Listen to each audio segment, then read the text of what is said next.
희대의 소망이라는 김희대 교수님이 쓰신 책이 세간에 아주 인기가 있었습니다. 이분이 원래 대장암 2기에 병원을 갔더니 대장암 2기, 그런데 이것이 뼈로 전이가 되어서 대장암 4기가 되었습니다. 그래서 의사도 포기를 했어요. 이분은 암 전문인데 암을 다루고 암에 걸린 사람을 고쳐주는 암 전문 의사인데 자기가 암에 걸린 거예요. 여러분, 대체적으로 사람들이 암에 걸리면 제일 첫 번째 나타나는 현상이 뭐냐 하면 분노한다는 거예요. 아니, 내가 누군데, 내가 6.25에서도 살아남은 사람인데 내가 왜 암이 걸려? 그러면서 이 암에 걸린 자기를 인정하지 못하고 분노한다는 거예요. 그러다가 우울증에 걸리기도 하고, 그러다가 남에게 그것을 투사하기도 하고, 그러다가 어떤 신에게 거래하기도 합니다. 하나님이면 하나님 앞에 나와서 암 고쳐주시면 내가 어떻게 하겠다는 둥 거래하기도 합니다. 대체적으로 사람들이 암에 걸리면 분노하고 우울증에 걸리고, 그런데 이 사람은 전혀 그런 게 없는 거예요. 똑같이 병원에 출근해서 똑같이 암에 걸린 사람들을 보살펴주고 이렇게 하는 거예요. 이것을 지켜보던 한 기자가 너무나 다른 사람과 전혀 다른 모습을 하는 이 교수님에게 찾아가서 이렇게 질문했습니다. 교수님, 어떻게 암 말기, 4기는 암 말기예요. 그런데 어떻게 이렇게 편안하게 사십니까? 이렇게 물었어요. 그때 이 김희대 교수가 이렇게 말합니다. 어차피 걸린 암인데 어찌합니까? 어차피 걸린 암인데 암을 친구 삼아서 도닥이면서 함께 살아가야지요. 자, 이분은 녹실한 크리스찬이었습니다. 예수를 잘 믿는 분이었어요. 저는 그분의 책을 읽으면서 이런 생각을 해봤어요. 우리가 예수를 믿는다는 게 과연 뭔가? 내가 예수를 믿는다는 게 주일이면 성경책을 끼고 교회에 오는 것, 직장에서 남들이 다 술을 마실 때 그 술잔을 거부하는 것, 아니면 식사 시간에 머리를 조아리면서 기도하는 것, 우리가 예수 믿는다는 것이 고작 이 정도여야 하는가 하는 거예요. 이분은 암사기, 암 말기, 그런데도 조금도 요동하지 않고 자기에게 닥친 인생의 풍랑 앞에서 자기의 길을 도도히 걸어가더라는 거예요. 여러분, 우리가 예수를 믿는다는 게 뭐예요? 세상에 예수를 안 믿는 사람과 다른 것이 도대체 뭐냐고요? 주일날 교회에 간다는 것, 식사 시간에 기도한다는 것 외에 우리가 세상 사람들과 내가 다른 게 도대체 뭐냐고요? 우리가 인생을 살다 보면 많은 인생의 어려움들이 있습니다. 그런 어려움들 앞에서 세상 사람들과 똑같이 우왕좌왕하면서 세상 사람들과 똑같이 마음의 요동함을 갖고 살아간다면 이것이 무슨 믿는 자의 모습이냐 이 말이에요. 이분이 김희대 교수가 암 전문인데 이런 이야기를 하더라고요. 교통사고가 나서 응급실에 왔는데 막상 배를 갈라보니까 속에 암이 팍 퍼져 있는 거예요. 그런데 이 사람은 교통사고로 병원에 왔지 암 때문에 온 게 아니에요. 그동안 암에 걸렸는지도 몰랐다는 거예요. 그러니까 세상 사람들이 암에 걸리기 때문에 죽는 것이 아니고 암에 걸렸다는 생각 때문에 다 죽어간다는 거예요. 근데 사실 자기가 암에 걸렸으면서도 암에 걸린 것을 모르고 살 때는 그냥 편안하게 살았다는 거예요. 그런데 암에 걸렸다는 것을 아는 순간 불안해지고, 그러면서 그 불안한 생각이 자기를 지배하면서 암에 죽어가는 사람이 너무나 많다는 거예요. 그러니까 우리는 우리의 삶의 풍랑보다가, 우리의 삶에 닥치는 여러 가지 삶의 환경보다가 더 중요한 게 뭐냐? 내가 적어도 하나님을 믿는 자라면 세상 사람들과 다른 것이 있어야 되지 않겠느냐, 이 말씀입니다. 아멘. 자, 오늘의 본문은 우리가 좀 전에 본문을 읽었어요. 이 본문은요, 풍랑 앞에서 이 제자들이 막 사투를 벌이는 광경입니다. 그런데 이 오늘의 본문이 있기 바로 전 선행하는 구절이 뭐냐면 오병이어의 기적이 일어난 사건입니다.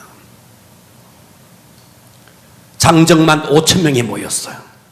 남녀노소를 합치면 2만 명이 산상에 있습니다. 먹을 것이 없었어요. 어느 소년의 떡 5덩어리와 물고기 2마리를 가지고 예수님께서 기적을 일으켜 준 거예요. 할렐루야. 예수님께서 기적을 일으켜 주셔서 그 놀라운 기적이 일어난 그 기적을 경험한 바로 직후에 일어난 사건이에요. 오병이의 기적이 얼마나 놀라운 기적이었던지 그때 당시에 몰려온 군중들이 예수님을 가지고 예수님에게 당신은 우리의 왕입니다. 우리의 왕이 되어 주십시오. 아니 이렇게 이야기했던 그 놀라운 기적이 있는 바로 그 사건, 그 바로 이후에 오늘의 사건이 있다고요. 할렐루야. 아멘. 여러분, 이것은 무엇을 우리에게 말해주고 있느냐? 그 베세다의 들판에서 기적이 일어난 곧바로 후에 제자들은 바다에서 풍랑 속에서 사투를 벌이고 있습니다. 여러분, 인생이 뭔지 아십니까?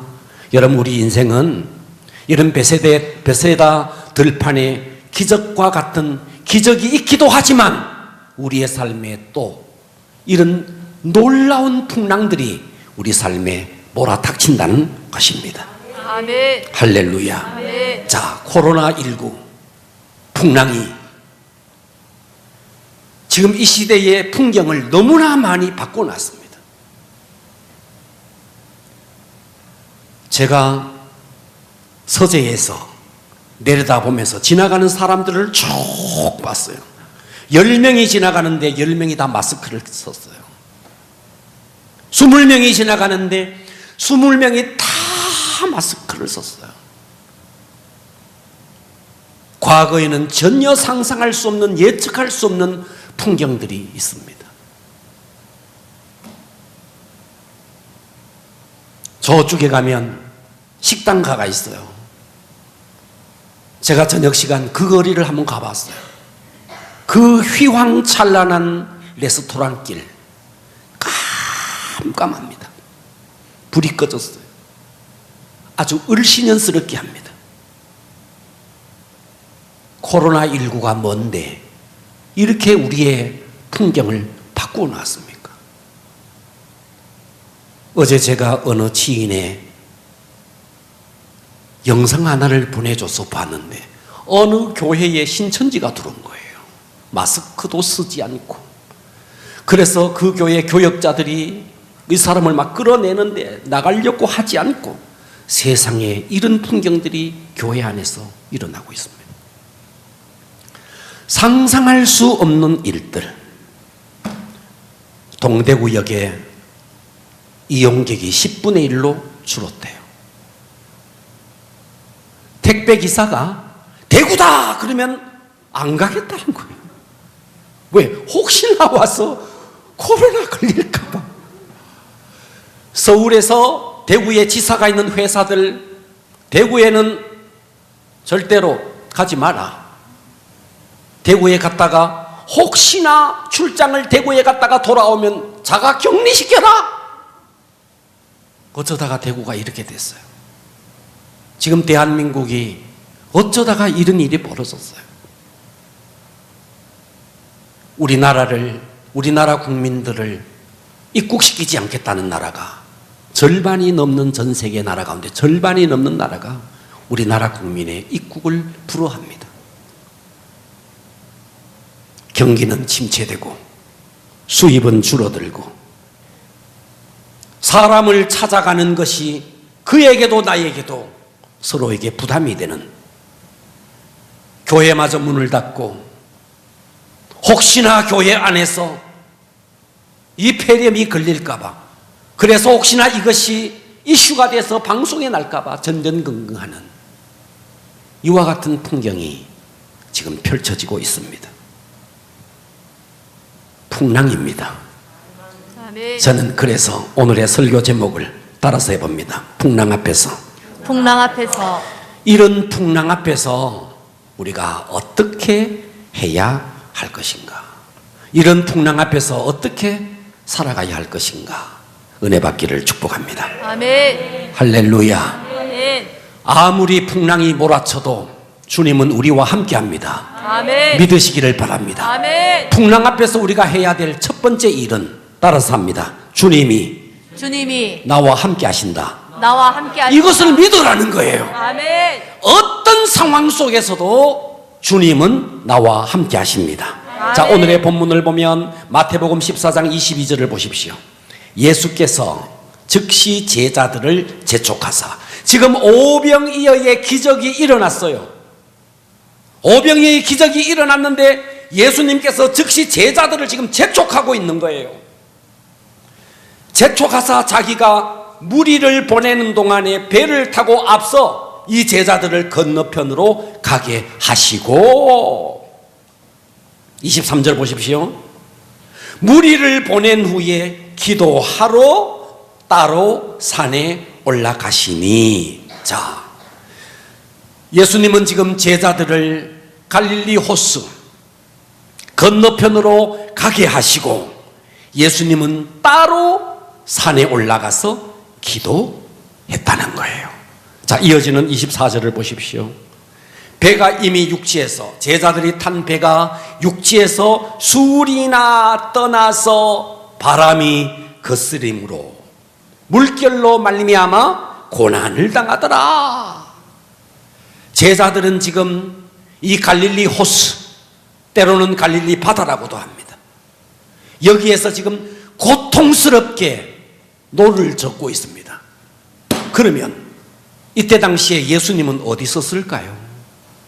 예수님은 과연 제자들이 지금 힘겹게 노를 젓고 있는 그 광경을 수수방관하고 예수님은 그냥 있었겠느냐 하는 거예요. 우리는 선행하는 구절을 봤어요.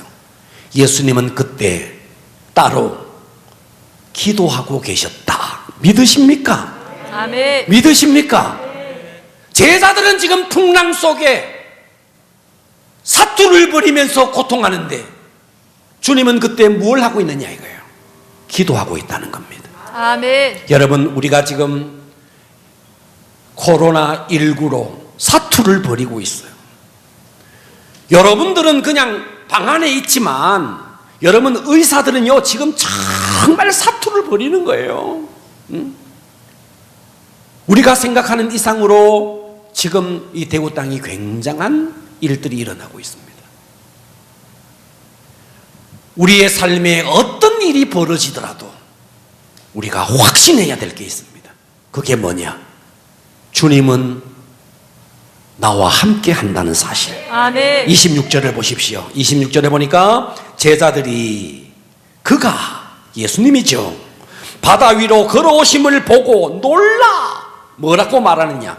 유령이다. 여러분, 주님은 지금 풍랑을 밟고 파도를 밟고 사투를 벌이고 있는 제자들에게 다가갔습니다. 그런데 제자들은 예수님을 볼 눈이 없는 거예요. 영적으로 둔해져서.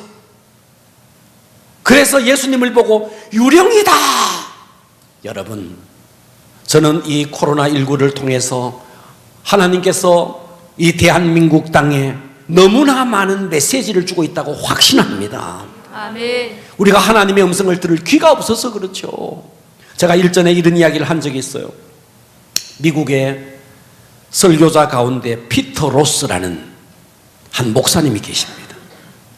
이 목사님이 지인들을 다 초대해서, 미국은 우리나라 같은 아파트 문화가 아니니까요, 널찍한 이런 정원이 있는 거기에서 파티를 열어요. 많은 지인들이 왔는데 그 가운데 플로리다 대학의 곤충학 박사 한 분이 계셨는데 파티를 즐기다가 잠깐 뒤뜰로 나가더라는 거예요. 10분, 20분 뒤뜰을 산책을 하다가 돌아온 이 플로리다 대학의 교수님이 피터 로스 목사님에게 가서 이렇게 말하는 거예요. 목사님, 이 뒤뜰에는 18종류의 귀뚜라미가 있습니다. 이렇게 이야기하더라는 거예요. 아니, 귀뚜라미야, 귀뚜라미 다 한 종류 아닌가? 목사님은 그렇게 생각했는데 18종류의 귀뚜라미가 울고 있습니다. 그러면서 더 놀라운 사실은 목사님, 저는 200종류의 귀뚜라미 소리를 구분해낼 수 있습니다. 아니, 귀뚜라미가 똑같은 귀뚜라미 아니에요? 그런데 귀뚜라미가 200종류가 넘는다는 거예요. 그 귀뚜라미 소리를 다 구분해낸다는 거예요.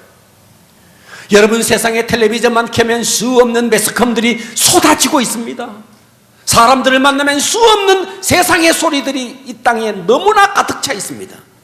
우리는 이와 같은 상황 속에서 그 곤충학 박사가 귀뚜라미 소리를 200종류를 구분해내듯이 우리는 이 세상 속에서 하나님의 음성을 드러내야 됩니다. 아멘. 코로나19라는 이 풍랑 앞에서 하나님께서 이 민족에게 주시는 메시지, 하나님의 음성이 있다고요. 아멘. 이것을 들을 줄 알아야 합니다. 아멘. 할렐루야. 자, 오늘 27절에는 이렇게 말합니다. 예수께서 즉시 이르시되, 따라서 합니다. 안심하라. 안심하라. 주님이 안심하라는 거예요. 아멘. 이 음성이 여러분에게 주시는 주의 음성으로 듣기를 바랍니다. 아멘. 안심하라. 나다는 거예요. 예수님이 나다라는 거예요. 너희들이 유령이라 말하는 나가 유령이 아니다. 나다. 나니까 너희들 두려워하지 말라. 아멘. 여러분, 풍랑을 밟고 파도를 밟고 오시는 예수님, 코로나19를 밟고 주님은 반드시 오십니다. 아멘. 중요한 것은 이런 상황 속에서 주께서 주시는 메시지를 받아야 한다는 거예요. 아멘. 코로나19가 우연이겠느냐는 거예요.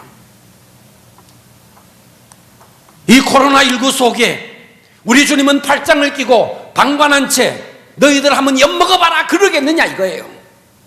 주님은 우리를 위해서 기도하고 있습니다. 아멘. 여러분, 우리가 주일이면 성경책을 끼고 그동안 아무 생각 없이 당연히 교회 가는 줄 알고 교회 왔네. 그런데 지금 이 사태가 벌어지고 나니까 교회를 못 오네. 오늘 또 가정에서 예배 드리는 분이 있을 거란 말이죠. 그동안 우리는 하나님께서 베풀어 주신 은혜 속에서 주일이면 당연히 교회 가서 예배를 드리는 것이라고 생각했는데, 아니, 이와 같은 사태가 벌어지니까 주일날 교회 가는 것이 당연한 게 아니에요. 여러분, 반복되는 편안한 일상이 얼마나 큰 축복이었는가 아멘. 깨닫기를 바랍니다. 아멘. 지금 전 세계의 나라 가운데서 절반이 넘는 나라가 대한민국 국민의 입국을 불허한대요. 저도 작년 여러 번 중국에도 가보고 이렇게 가봤어요. 여러분, 인천공항에 가니까 발 디딜 틈이 없어요. 왜 그렇게 해외로 나가는 사람들이 많은지, 왜 그렇게 많은지. 작년 연초에 성지순례를 갔네. 가보니까 여기서도 집사님, 저기서도 권사님, 목사님. 이야, 통역을 안 해도 들을 수 있는 소리가 거기에 있네. 한국 사람이 얼마나 많은지 몰라요. 얼마나 많은지. 가는 곳곳마다. 예. 중국에, 저 동남아에, 일본에. 예. 그만큼 우리는 말이죠, 여건만 가지면 어디든 갈 수 있었어요. 예. 그런데 이런 사태가 벌어지니까 나라에서 우리나라 국민을 못 들어게 막고 있는 거예요. 여러분, 우리는 이와 같은 상황 속에서 정말 마음껏 우리가 돈만 있으면 나갔던, 자제하지 않고 절제하지 않고 전략하지 않고 해외여행을 나갔던 이와 같은 상황들을 좀 돌아보셔야 된다고요. 아멘. 할렐루야. 아멘. 네. 제 친구 가운데 여기서 공장을 하는 친구가 있어요. 공장을 하는데, 사업을 하는데, 그 사업하는 곳에 캄보디아 아이들, 베트남 아이들, 말레이시아 아이들이 많이 와서 해외 노동자들이 와서 함께 일을 하는 거예요. 그런데 우리나라의 기업주들이 해외에서 이 땅에 와서 돈을 좀 벌겠다고 온 그들을 얼마나 무시하고 얼마나 괄시를 하고, 네. 심지어 폭언, 폭력을 가하는, 임금 착취를 하는 그런 고용주들이 너무 많더라고요. 지금 우리나라가 코로나19에 걸리고 보니까 해외에서 우리나라의 입국을 막고 우리나라 사람을 무시하고 이런 일들이 벌어지고 있는 것은 그동안 우리가 해외에서 들어온 그런 노동자들을 소중한 이웃이라고 생각하지 않고 그들을 괄시했던 우리에게 주시는 하나님의 메시지지 않겠느냐 이 말이에요. 아멘. 우리가 이런 사건을 통해서 하나님의 음성을 드러내지 못하고 우연히 이런 일이 벌어졌겠지 한다면 우리에게는 어떤 유익도 없는 것입니다. 모든 것은 하나님은 환경을 통해서, 하나님은 때로는 저 자연을 통해서도 우리에게 메시지를 주고 있는 것입니다. 아멘. 분명하게 이 코로나19를 통해서 하나님께서 우리에게 주시는 메시지가 있다. 아멘. 이 메시지를 주의 음성으로 받으셔야 됩니다. 아멘. 소중한 이웃들을 이웃이라 생각하지 못하고. 여러분, 저는 우리 교회에 캄보디아 아이들이 많이 와 있었어요.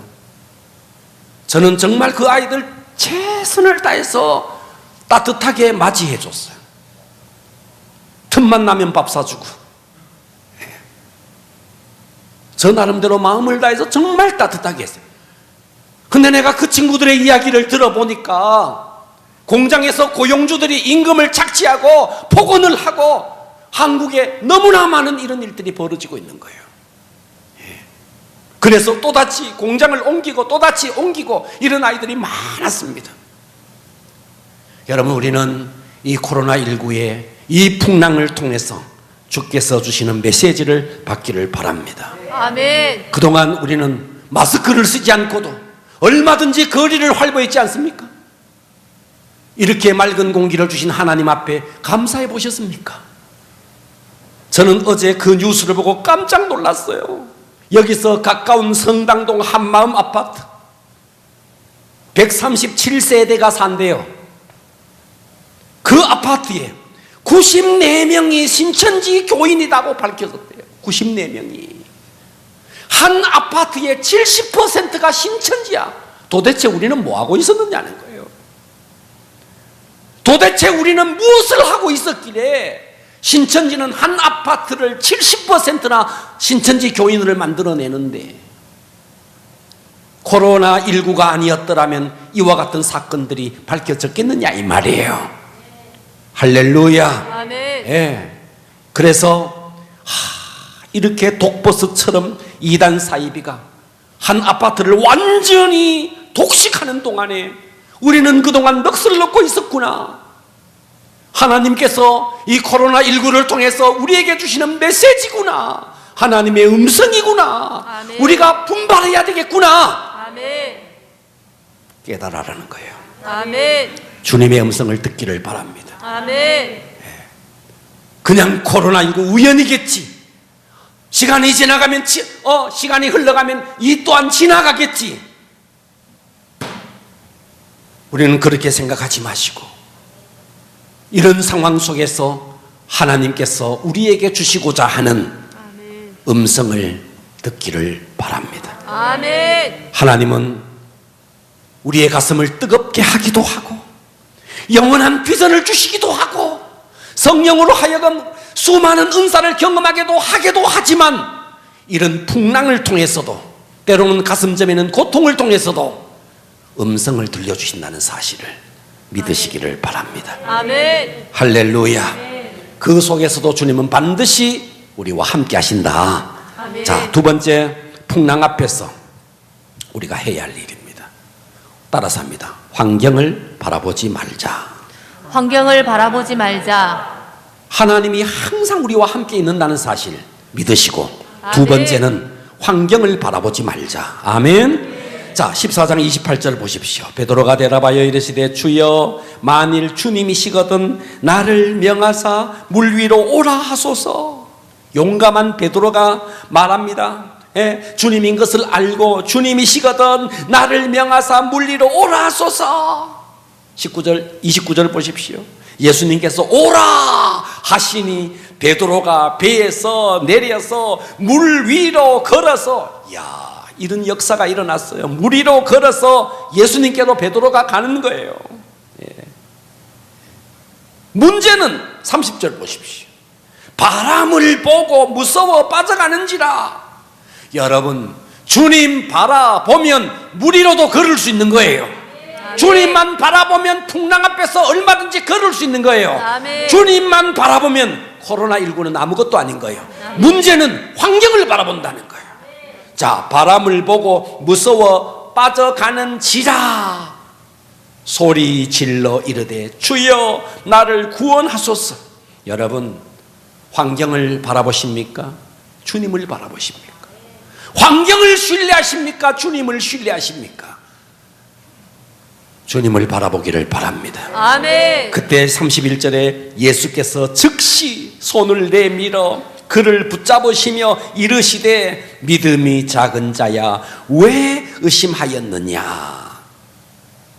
여러분, 요즘 목사님들을 보면요 다 한결같이 하는 이야기가 뭐냐 하면요, 성도들에게 비전을 심어주고 꿈을 심어주고 뭔가 열정을 가지고 주의 일을 하도록 만드는 것이 아니라 다 시험든 성도 위로하고 시험든 성도 찾아가서 신방하고, 대부분의 목사님들의 사역이 그 일이래요. 그 일이래요.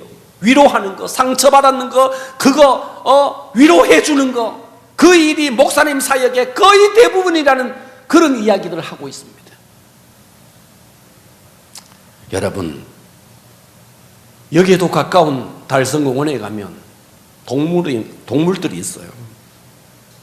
거기 가면요 160kg, 200kg 되는 호랑이들이 개처럼 애완용이 돼 있어요.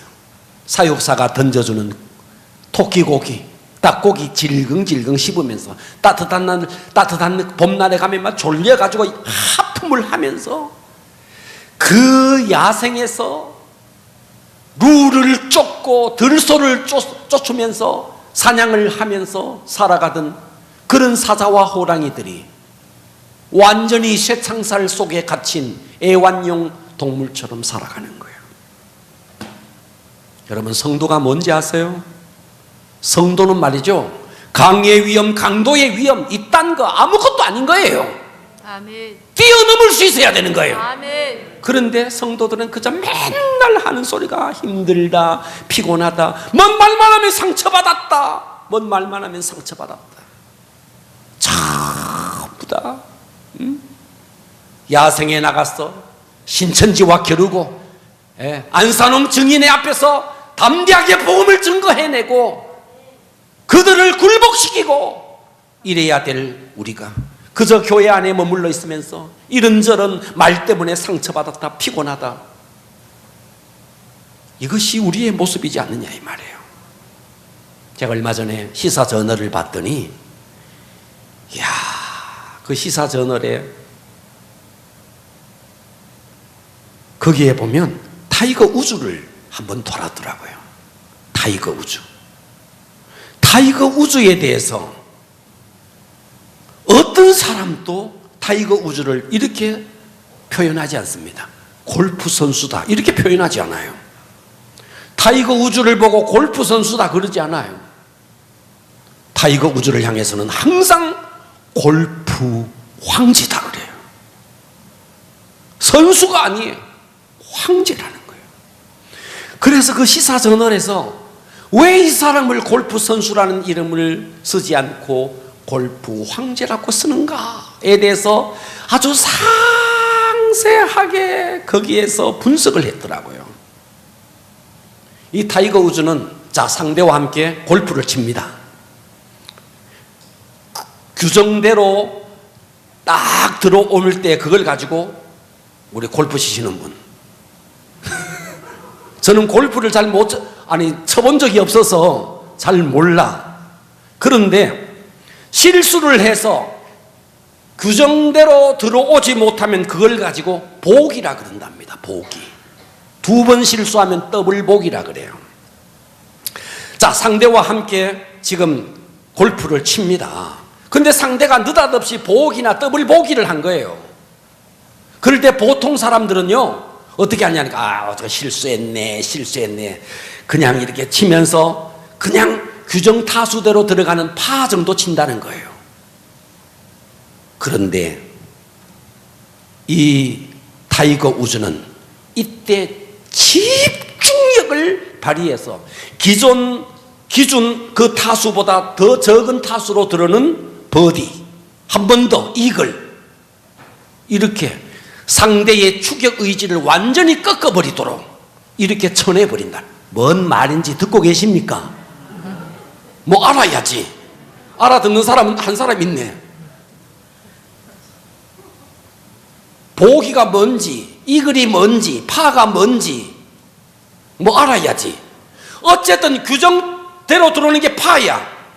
그런데 한 사람이 실수를 해서 보기를 해서 더블 보기를 해서, 그런데 이 사람은 이때야말로 상대의 추격 의지를 완전히 꺾어버리는 버디, 이글을 해버린다는 거예요. 그래서 이 사람은 골프 선수가 아니다, 골프 황제다, 이렇게 표현을 한다는 거예요. 저는 이 시사 저널을 보면서 이런 생각을 했어요. 야, 코로나19,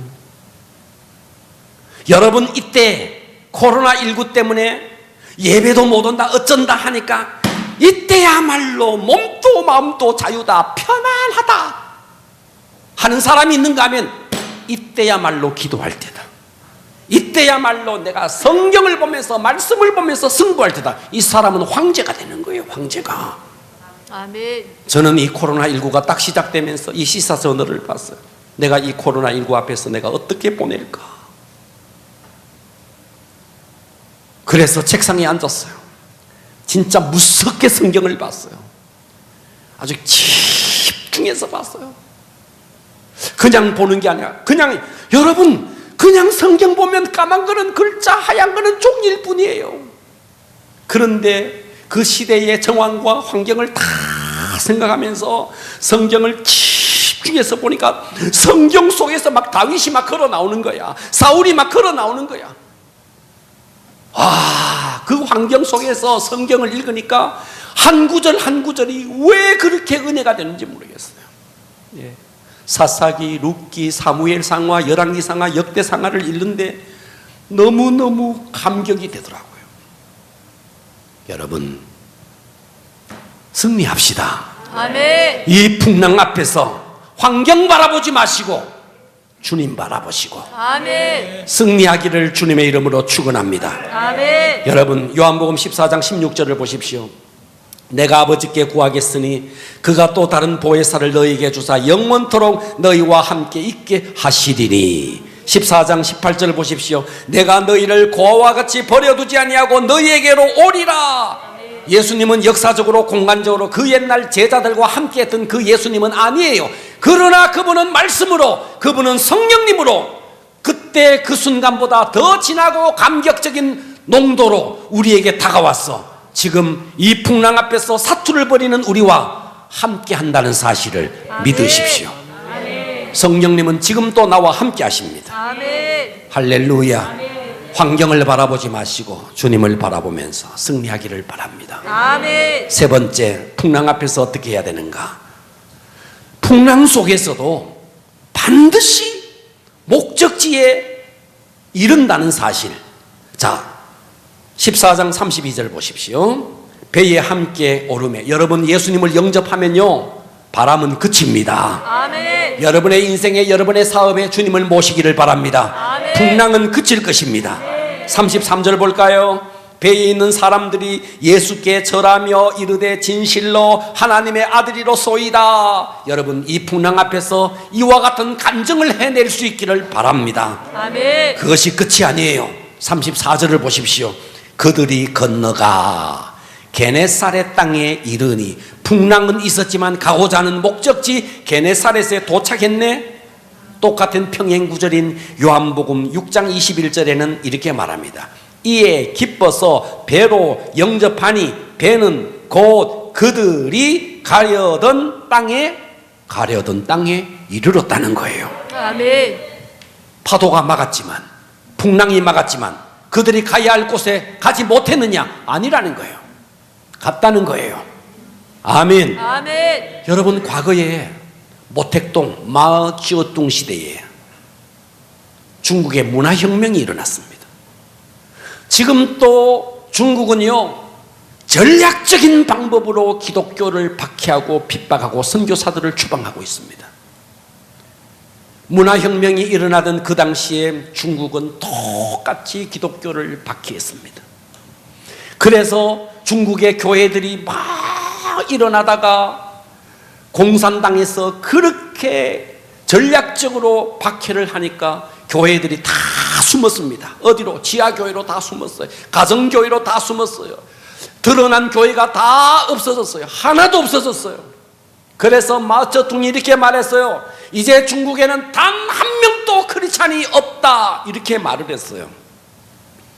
그런데 세월이 지나고 보니까 중국은요, 그때 지하교회로 들어가서요, 다 큰 부흥을 이뤄냈습니다.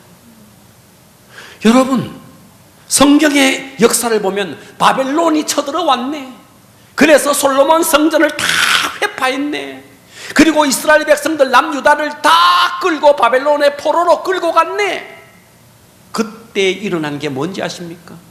흩어진 디아스포라들이 흩어져서 다 회당을 만들었습니다. 곳곳에 회당을 만들어서 하나님의 말씀을 가르쳤어요. 드러난 교회는 사라졌지만 그들은 다 지하에 숨어서 하나님을 찬양했어요. 1세기 초대교회는 어땠습니까? 로마가 그렇게 무섭게 기독교를 박해할 때 그들은 갑바도기야, 그 암굴 속으로 파고 들어가서 그곳에서 하나님을 찬양하면서 여전히 부흥을 이루어 냈습니다. 아멘. 할렐루야. 아멘. 저는 이 코로나19라는 이 사태를 보면서 그런 생각을 해요. 확신합니다.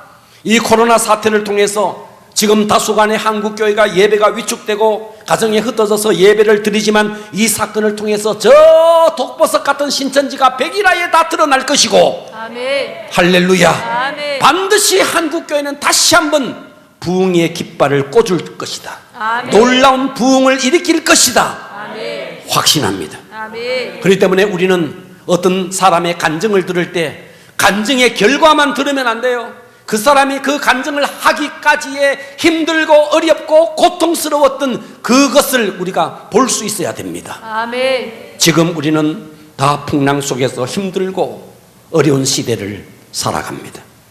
하지만 믿으십시오. 반드시 이 풍랑을 통해서 하나님이 한국교회를 통해서 이룰 일들을 이룰 것이고, 아멘. 여러분의 사업이 힘들고 어렵지만 반드시 이 풍랑 속에서 역전의 기회를 주실 것입니다. 아멘. 노홍준이라는 사람이 있었는데, 지금으로부터 약 40년 전 1970년대에, 지금 또 10억이라는 돈은 큰 돈인데 1970년도에 10억은 큰 돈이었습니다. 이분이 사업을 하다가 10억의 빚을 졌어요. 그래서 이분이 사고로 죽었으면 좋겠다, 목을 메고 죽었으면 좋겠다, 그렇게 인생을 하직하고 싶은 충동이 막 올라오는데, 누군가의 전도를 통해서 예수를 믿게 됐어요. 주님을 만났어요. 말씀을 들으면서 변화되기 시작했어요. 그래서 이분이 채권자들을 찾아가서 자기의 상황을 다 이야기하면서, 내가 반드시 돈을 풀어서 당신에게 갚을 테니까 얼마의 시간을 달라, 내가 반드시 갚겠다, 약조를 하고, 그리고 이분이 그때부터 무섭게 일을 하기 시작했어요. 그랬더니 채권자들이 막 도와주기 시작하는 거예요. 그러면서 이분이 드디어 프랑소와르 패션을 창업하게 됐습니다. 1년 만에 10억의 빚을 갚아내버렸습니다. 이분은 풍랑을 만났지만 그 풍랑 속에서 예수님을 만났고, 할렐루야, 아멘. 더 놀라운 역사를 이루어냈다는 것입니다. 아멘. 사랑하는 여러분, 우리는 지금 유래를 찾아볼 수 없는 이런 고난의 때를 지나고 있습니다. 마스크를 쓰고 일을 하고, 마스크를 쓰고 예배를 드리고, 이웃을 만날 때도 마스크를 쓰고 이웃을 만납니다. 거리에 차들이 한산합니다. 식당가는 다 불이 꺼져 있습니다. 문을 열어놔도 손님이 찾아오지 않습니다. 풍랑입니다. 우리는 이런 풍랑 때 주님의 음성을 드러내야 됩니다. 아멘. 그렇구나. 모두들 이 코로나 뭐 시간 지나가면 이것도 끝나겠지. 아니구나. 그동안 평범한 일상이 얼마나 감사한 일이었는지, 그동안 우리나라가 잘난 척하면서 소중한 이웃들을 이웃으로 대하지 못하고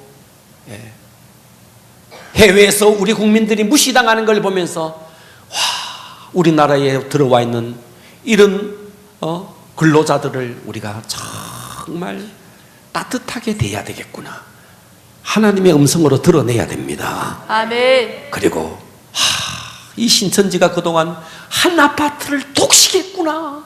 그동안 우리가 무엇을 하고 있었느냐.